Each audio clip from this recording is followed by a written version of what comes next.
Oil bond में अभी तक हमने 40,000 करोड़ रुपया जो है इंटरेस्ट केवल दिया है। 40,000 करोड़ रुपया केवल इंटरेस्ट दिया है और सब अंबानी अडानी को ही दिया है। क्या करें? एक हमारे यहां कहावत है कि बुरा जो देखन मैं चला, बुरा न मिलिया कोई, जो दिल खोजा अपना मुझसे बुरा न कोई। कांग्रेस के मित्र और अपोजिशन के जितने लोग हैं और जितने लोग बोलने वाले हैं सर, मैं उसको एंटीसिपेट कर रहा हूं कि वो पेट्रोल के प्राइस के बारे में निश्चित तौर पर बोलेंगे, महंगाई के बारे में बोलेंगे, पेट्रोल के प्राइस के बारे में बोलेंगे और फिर कहेंगे भारतीय जनता पार्टी के लोगों को या हमारी सरकार को कि आप 7 साल से हैं, आप क्या कर रहे हैं? आप 7 साल से हैं, क्या करेंगे? लेकिन हम क्या करें सर? क्या करें?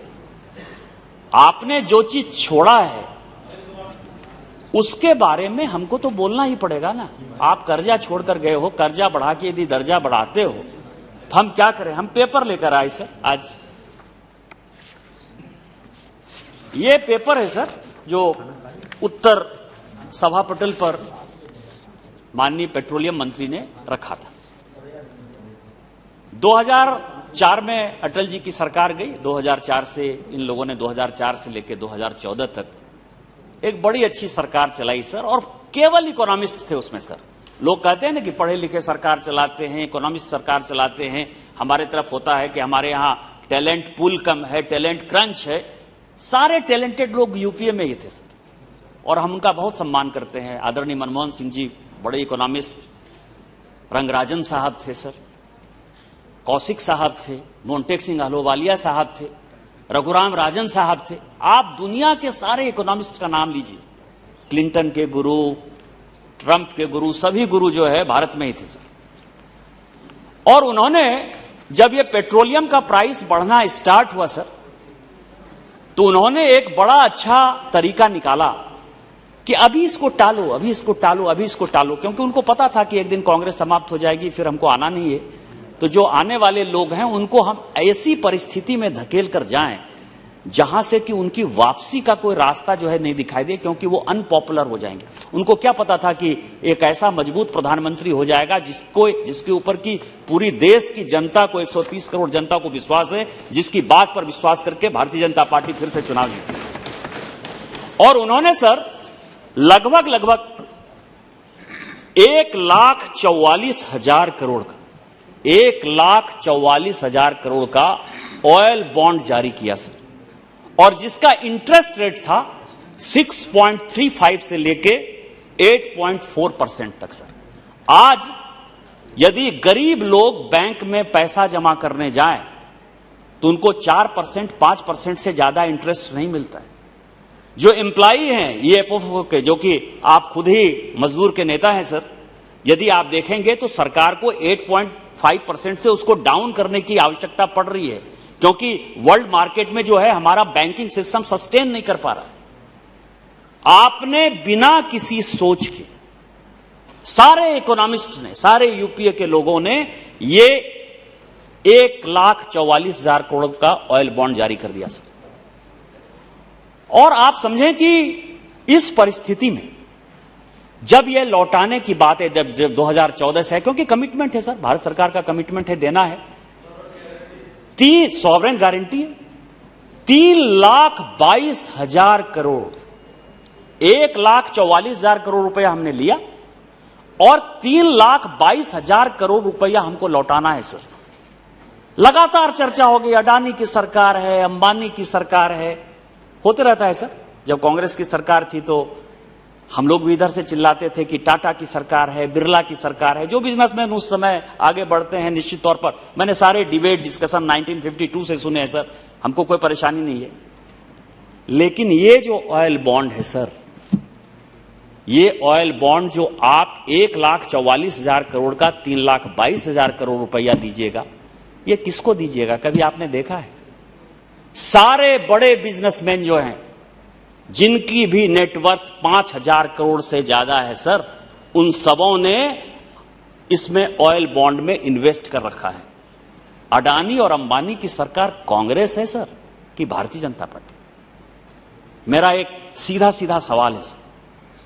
हम इसके लिए प्रयास कर रहे हैं। यूक्रेन क्राइसिस के बाद आज लगभग वर्ल्ड मार्केट में 130 से 139 डॉलर पर बैरल जो है क्रूड के ऑयल हो गए, दाम हो गए सर। क्या करें? हम भी आप ही की तरह नाटक करें? हम भी आने वाले जो जनरेशन है उनको जो है रोड पर भीख मांगने के लिए पैदा कर दें? हमारे प्रधानमंत्री ये नहीं चाहते। हमारे प्रधानमंत्री जी देश को ये बताना चाहते हैं कि ये सिचुएशन है और इस सिचुएशन में महंगाई बढ़ेगी, पेट्रोल के प्राइस बढ़ेंगे, एलपीजी के प्राइस बढ़ेंगे। वोट की राजनीति अलग है, देश की राजनीति अलग है। आज जो बातें कह रहे थे, 15 साल तक गौरव गोगोई साहब के पिताजी वहां मुख्यमंत्री रहे असम में, क्यों ऐसा हालत है? आप फ्री का जो है यदि किसी को बांटना शुरू करोगे, फ्री की बिजली दे देते हैं, फ्री का आपको मकान दे देते हैं, फ्री आपको इन्वेस्टमेंट दे देते हैं, पैसा प्रत्येक महीने दे देते हैं, क्या ये फ्री बी की सरकार आप चलाने की बात कर रहे हैं? और इसमें से इसके बाद आपको लगेगा कि केंद्र उसकी मदद करे? ये हालत थे सर। आपको हमारे देश की ताकत, हमारे प्रधानमंत्री जी की ताकत पर प्रधानमंत्री जी क्या कर रहे हैं? आप ऑयल ब्लेंडिंग की बात करें, आज 20% इथेनॉल यदि पेट्रोलियम प्रोडक्ट में प्रधानमंत्री जी देने की बात करते हैं, यूपीए चाहता था 5% के लिए, हम जब आए तो 10% देने की बात किए, और आज यदि हम 20% देने की बात कर रहे हैं तो हम ऑयल इंपोर्ट पर अपनी निर्भरता खत्म करना चाहते हैं। यदि आज उस दिन नितिन गडकरी साहब यदि बोल रहे थे कि हम इलेक्ट्रिक व्हीकल जो है ईवी चार्ज या हाइड्रोजन के से चलने वाले जो है व्हीकल को यदि बढ़ावा देंगे, और जो होने वाला है 5 साल 10 साल में, तो वही हालत होने वाला है जो 77 तक इस देश में। मैं आपको बताऊं कि यशवंतराव चौहान साहब बहुत बड़े नेता थे। यहां बैठी हुई सुप्रिया जी, यशवंतराव चौहान सेंटर जो है उनका पार्टी का ऑफिस है। वो लगातार जब वित्त मंत्री के तौर पर यहां भाषण देते थे तो एक ही भाषण देते थे कि मैं एक ऐसा वित्त मंत्री हूं जिसको कि यहां के लोगों को खाना खिलाने के लिए अनाज की आवश्यकता है, अनाज मुझे इंपोर्ट करना है। और आज सिचुएशन यह है कि उस दिन पीयूष गोयल साहब बोल रहे थे हमारी सरकार ने 50 बिलियन का एक्सपोर्ट किया है। जो इंपोर्ट कर रहा था, जो देश इंपोर्ट कर रहा था, आज वो एक्सपोर्ट कर रहा है। और यही मैं कह रहा हूं, 50 बिलियन एक्सपोर्ट पहुंचा। मैं नहीं कहता कि किसी सरकार ने काम नहीं किया, लेकिन 50 बिलियन एक्सपोर्ट हो गया। आज जो हमारी निर्भरता थी अनाज के ऊपर, जो कि बजट का एक पार्ट होता था, आज वो निर्भरता खत्म हो गई और आज हम दुनिया को खिला रहे हैं।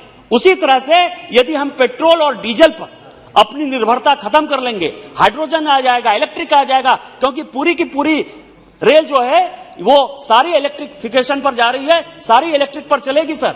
यदि ये सिचुएशन पैदा हो जाएगा तो कभी भी ये सवाल पैदा नहीं होगा कि पेट्रोल के दाम बढ़ गए, डीजल के दाम बढ़ गए, इन्फ्लेशन आ गया। और आप क्या कर रहे हो?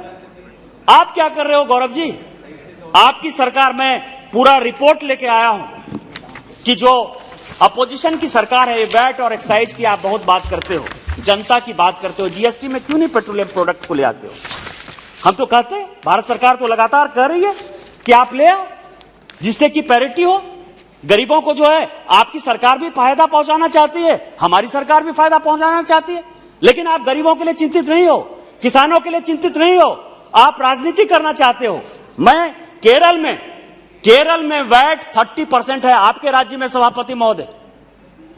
कर्नाटक में 30% था, जिसको कि घटा के हमारी सरकार ने 18% किया है। आंध्र प्रदेश अपोजिशन का है सर 36%।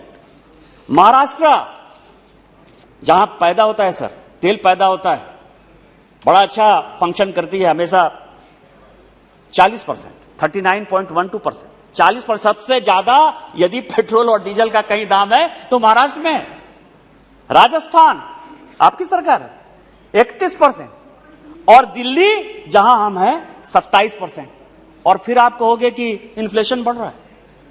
तो मेरा यह कहना है सर कि आज पूरे देश के सामने ये जो नोशन है कि हम पेट्रोल डीजल का दाम बढ़ा रहे हैं, ये खत्म हो जाना चाहिए सर। दूसरा सर, अब मैं आगे बढ़ता हूं सर।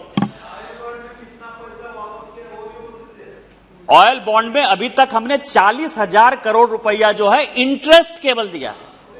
40,000 करोड़ रुपया केवल इंटरेस्ट दिया है, और सब अंबानी अडानी को ही दिया है। क्या करें? देंगे आप एक दिन निकालिएगा, आरटीआई से कहिएगा हमने अंबानी को दे दिया, अडानी को। आप थोड़े कहेंगे कि आपने इस देश को बर्बाद किया था, उसका खामियाजा हमको भुगतना पड़ रहा है।